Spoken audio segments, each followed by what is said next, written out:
American Christian Academy strength and conditioning coach Kade McGee. Now, strength and conditioning coaches, we didn't used to talk about them that often, Joe, back in the day, but they've become so important, or they've always been important, but the recognition that they're receiving has become so widespread lately, and they're in the news for how much they're with the athletes and really with them more than the regular coaches. And that's not just at the professional or college level. It's also at the high school level. And Kade received a very special recognition. The National Strength and Conditioning Association presented ACA with the Strength of America Award, currently the only high school in Alabama to have this honor. The award recognizes ACA as having an elite high school conditioning and strength program. Good morning, Kade. How are you? Good morning, Gary. I'm doing well. How are you? Doing great. Great to have you. Man, I just said a mouthful there. What a great award and recognition for you and the school to receive. Obviously, you're doing a good job, but give us some insight in a little more than what I just said in exactly what this award recognizes. Yeah, so before I start, Gary, I want to apologize if I have my coaching voice. We just got started yesterday, and yesterday was day one, and I've had some groups this morning. And, when you have a whole football team social distance out on a football field, you really have to yell and use your coaching voice. So if my voice goes out a little bit, I apologize. So you're already hoarse after one day. Yeah, it happens, man. The first week of summer, you get groups back to back, and it happens fairly quickly. I'll get my voice back conditioned soon. I hear you. Not a problem. So this special award, what all does it represent and recognize in regards to the kind of strength and conditioning program you have at ACA? Yeah, so the Strength of America Award is given by the National Strength and Conditioning Association, and this award is specifically created for high school programs. So it recognizes high schools that, like you said, are kind of like recognizing us for having an elite high school strength program. So to be qualified for the award, you're graded on certain criteria. So like we're graded on kind of 4 different major categories, and those 4 categories are supervision, education, program design, and facilities. And you have to meet a certain number of points to be recognized for the award. So when I was reading about the award, I came across it.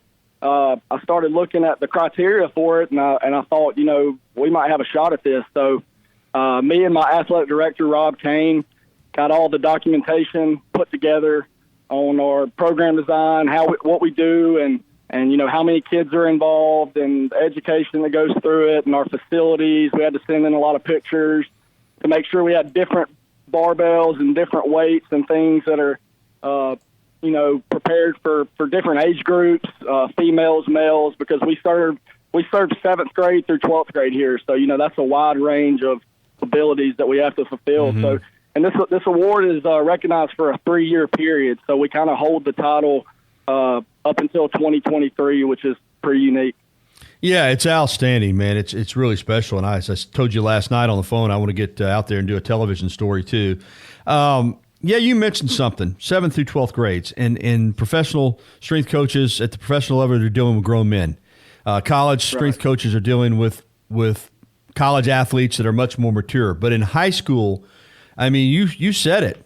You're dealing with kids as they're developing, and I would think that even makes it more of a special challenge. The program that you're going to work with a senior football player is going to be a lot different than a 7th grade football player. Absolutely. Or a senior girls basketball player from an 8th grade girls basketball player. So not only are you trying to get them bigger and stronger and faster, but you got to do it in a safe atmosphere. You've got to understand they're still developing their muscles and their bones. That's a lot. Absolutely, yeah, and safeties are our number one priority in all of our programs. I kind of go by the motto. I call it prepare and protect. So that's my number one priority with training these kids. I want to prepare them for their competitions, and I want to protect them from injury. And we want to do that the safest way possible. And like you said, like I've talked to some of our other teachers and administration. In a normal classroom setting, you probably have all 10th graders or all seniors or all 8th graders.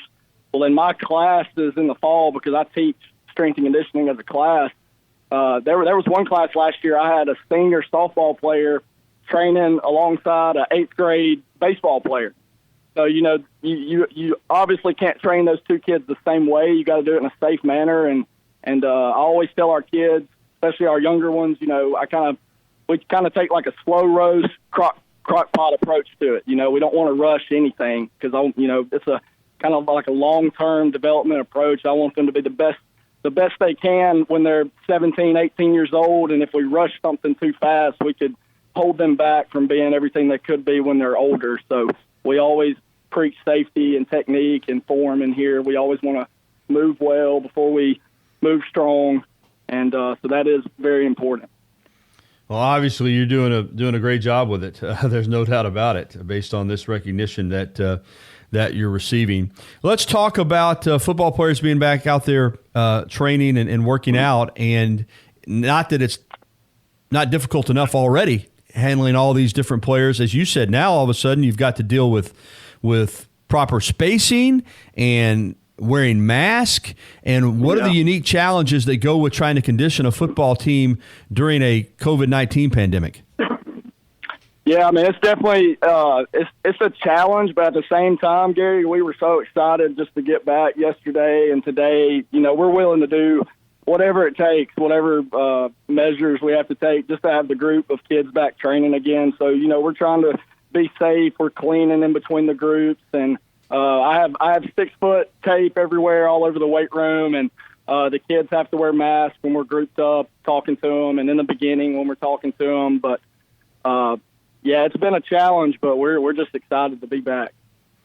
Indeed, we're all so ready for some sports. You got a great program there at ACA across the board. Of course, I cover you guys, and you mentioned Rob Kane, and I know the different coaches there do a terrific job. But I think sometimes Rob, and he doesn't mind. I mean, he wants the credit to go to the coaches and the athletes.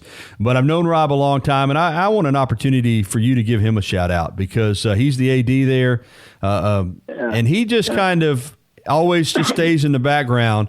But he makes it possible for all you coaches to have an opportunity to do a good job there. He's just terrific. What about his influence on athletics there at ACA?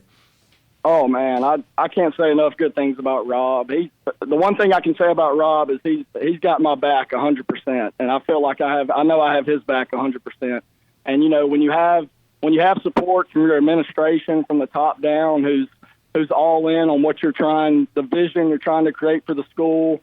This was our first year having a full-time strength and conditioning program, and the first time they've ever had a full-time strength and conditioning coach. So it was new to all the coaches and all the kids. But, when you have that support from your athletic director, that kind of flows down the chain. And he's a great man. On top of a great athletic director, he's even a better man. And I'm just so blessed to work with him, because Rob's honestly helped me out just on stuff like just about my job, this is my first full-time job, just trying to navigate that. And he's been somewhat of a mentor to me during this time, just dealing with different issues or problems that may arise. And he's such a great Christian influence on me, and he's very appreciative. All the coaches here are very thankful for him.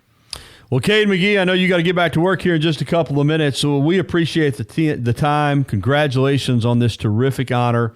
And, man, all you high school coaches and strength coaches, I know we focus a lot on, as fans, on the professional sports and the college sports. But without high school sports, there's none of it. And just want to tell you, we appreciate the great job you guys are doing. Thank you so much. Thank you, Gary. And I just want to take this time to shout out to our kids and all of our coaches that have really bought into what we're trying to do here at ACA. I tell people all the time, I don't have a job if it's not for these kids. So these kids should be the ones recognized for this award, and all my coaches that's trusted me to train their kids. So it's really good for our whole school. So we're all excited about it. All right. Thank you so much, Coach. Thank you, Gary. All right, 10:40.